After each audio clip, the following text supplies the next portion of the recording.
planning to take a group of college students to India is not normal.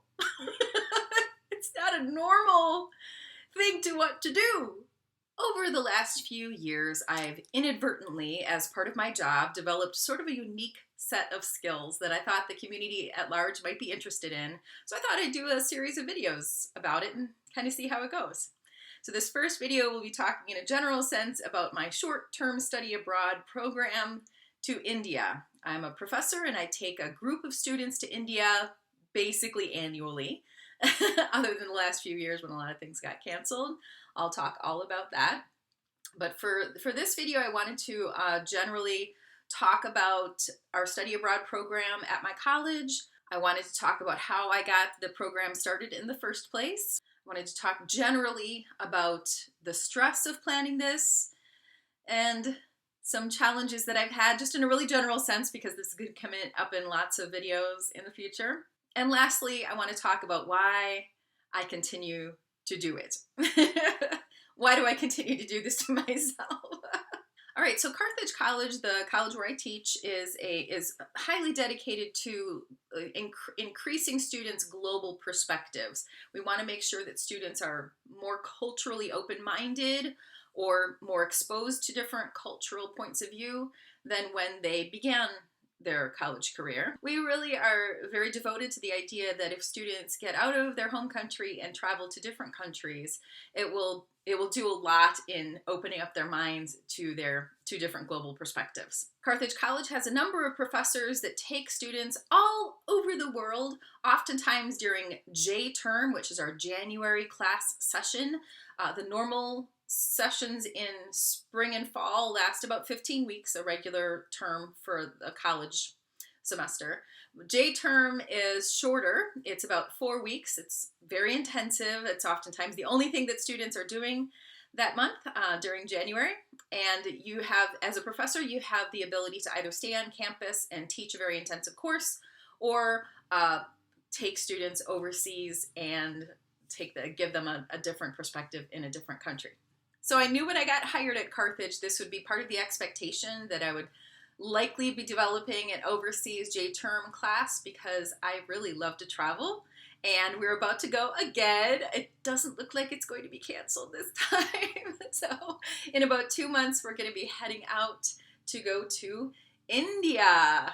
So the first thing that I wanted to do when I developed this class is I wanted to find a partner to travel with me, to go on an exploratory trip, to go to develop a curriculum and a course proposal that would work well for both of our professional careers and for both of our interests, for example. But I was never really able to find the right person, and went through a few different iterations of this, and finally I sort of settled on, I'm just going to go ahead and take a group by myself. Now my husband actually objected to this, even though he knows that I'm an experienced traveler. India made him too nervous, so he actually ended up coming with me, which is a whole nother thing I'll probably make a video about. And then we ended up as partners, and now we run the program together. There were many warnings from many different people about developing this kind of a course. I would say that people who were familiar with India, perhaps they were born there or they lived there for a time, or they go there regularly on business or something like that. Oftentimes they had doubts about whether we would be able to take a group of 20-year-olds or so and actually transport them around the country to all the different places that we wanted to go to. I think the primary objection was that it would just be very logistically difficult. But there were other people who had never been to India before and had certain preconceived notions about what India was like, who really just thought it was a bad idea generally to go there at all. Thankfully, I had a mentor on campus he actually retired recently, but at the time he had an active India program going too. He had been taking groups of students to India for 20 years, and he had had extensive experience traveling in India previously. He was conversant in Hindi. I believe he is completely bilingual. He had spent time in India during his grad school years. He's a theology professor, so he was specifically interested in the religions of India. So that was his program. Students were able to go to India with him and go to different holy sites and so on. And he actually took that trip by himself, and he usually took about 10 students. But he was the only person leading the trip. But he already had, again, the language, and he also had lots of connections, and he knew exactly where he wanted to stay and things like that. So a lot of the logistics for him had been settled long ago. Nonetheless, he was extremely supportive of my trip. He answered all of my questions, lots and lots of questions. He really was confident that I would be able to pull this off, which looking back, I was just really grateful that he met with me so many times, that he was so supportive, and that he was so patient with me. And I think a big part of it was that he just really loves India and wanted to see the program or some iteration of a program continue. Could be that as he was coming up to his retirement years, that he was happy to see somebody else carrying on the tradition of taking students to, I don't know really why. He was just a really kind person, a very generous person, generous with his time and his knowledge. The logistics of traveling to India in the first place it's a little bit involved, but actually taking a group of students along with you, the difficulty here is that you have to be really detail-oriented. Also, you have to be open to the idea that things are going to be changing all the time. So the combination of having to be both diligent and detail-oriented and being extremely flexible, things probably won't work out as you planned them to. This has been maybe the greatest challenge, I would say, in planning this kind of a program. So yes, it became stressful. Now, I had planned in 2021 and in 2022. Yes, so January of 2021 and in January of 2022. Both of those times I had planned. I had students who were interested and things were in the works. And of course, you may know that India was completely closed down in January 2021. In January of 2022, it was a little bit more open, but I still chose to cancel because I didn't know there were lots of changing rules in regards to COVID testing and quarantines, and I thought it would be unlikely for us to have a really good experience. So, to the chagrin of some of my students who were actually graduating that year, unfortunately, we had to cancel it. Because I wasn't going to India in January of 2022, the school still said, well, you have to work J-term, find something else to teach. So I ended up teaching a different class on campus, which is also highly in demand, by the way. You know, not every student has the resources to take one of these programs. It's thousands of dollars. No matter where it is, it's thousands of dollars, and it's a commitment. So, and it's, of course, a time commitment. So I ended up teaching an on-campus class, chock full, waiting list and everything. And I had a great time. I taught this I'm a biology professor. I taught this biology class it was challenging in some ways, and it was really intense because J-term is like Monday, Tuesday, Wednesday, Thursday, Friday, 3 hours of teaching, you know? Anyway, it was a great class experience, and I had a good time. And I didn't have to plan India. So, because I don't know, as intensive as the on-campus J-term experience was, it was kind of normal professor stuff. You know, it was planning classes and teaching the classes and correcting papers and accommodations and, you know, the things that I was kind of used to. Planning to take a group of college students to India is not normal. It's not a normal thing to do. When the time came, March or April, that I had to put in my information into the system and say, what do you plan to teach next J-term?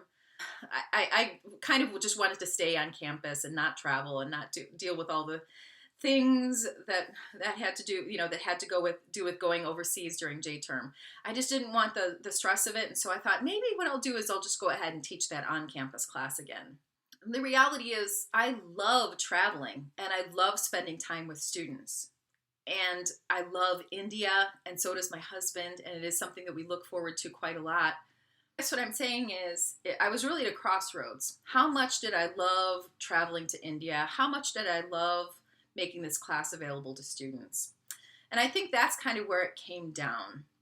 When I talk to students about India and they give me feedback about the kinds of reasons why they chose, you know, my program or why they choose any study abroad program at our school, one of the things they'll say is that Well, I have always wanted to go to that country, but I would never have gone there on my own. And I'll say to students, well, yeah, you would. If you really wanted to go to India, you'd figure a way to go there someday.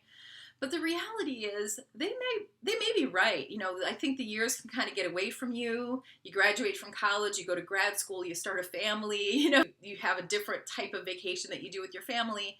And before you know it, your dreams of going to some exotic country somewhere are out the window. And it actually is possible that students might never give themselves that cultural experience if they didn't do it in college. So that in and of itself is probably the central reason why I continue to make this available to students and why I continue to take a program to India, because if I'm not going to take them there, who's going to? And I really do believe very much in traveling to get that cultural experience. It helps to just eradicate preconceptions about other cultures.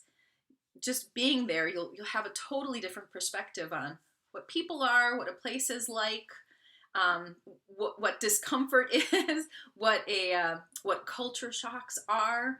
And I think it's so valuable to experience that if I believe in a college education and I believe in a cultural experience during college, then I do owe it to my students to give them that experience. So, yep, I'm doing it again. I do it again. I'm probably going to do it next year too. What's more, I had one student come to tell me that they were considering going to Carthage and they were looking over the short-term study abroad websites. They came across my program and they said, this is the program I want to go to. I want to go to India and study what Professor Wenzel is putting out there. And they actually decided to go to our school based on my program. My program is recruiting students. That seems bizarre. It's certainly not my aim specifically, but great. You know, great. If that's what brings you in, that's fantastic. So I certainly owe it to that student, and I owe it to all of my students to give them this opportunity. I would say about maybe 3/4 of the students that I've come across have either only traveled within the United States, or if they have been overseas, it's been to some place like a resort in Jamaica or Cancun or a fishing trip in Canada. These are not, you might describe them as cultural experiences, but they're not exactly the same as, you know, waking up in Paharganj and going to the Red Fort and going to the Ghat Arti ceremony in Varanasi, India. Those are cultural experiences. You know, those are the kinds of things that will open up your mind. I haven't been to Cancun, to be fair, but I don't think it's particularly a cultural experience. I don't know. I could be wrong. I don't know. So yes, my husband and I are going to be bringing 10 students along on our next program. We leave in late December and then we come back mid-January. We're going to be spending 2 weeks together. It's going to be exciting. So far, it does look like we're actually going to be able to go, which will be great. That'd be good if we could go, if it doesn't get canceled. That'd be good. 2 months. So upcoming videos that I have planned, I'm going to be talking about how this trip is funded. I'm going to talk about why India, why this class, why this particular subject matter that we study. I'm going to do one video on transportation, one video on hotels, I think, and then one video on the different experiences that we're planning. I will talk about some common questions that we have about India, such as safety and food, and maybe some issues that we might have that would be specific to bringing large groups of people. I'm going to talk about why I don't work with a travel agent. I do it all myself. Just lots of different things about this. And if you have any questions, let me know in the comments.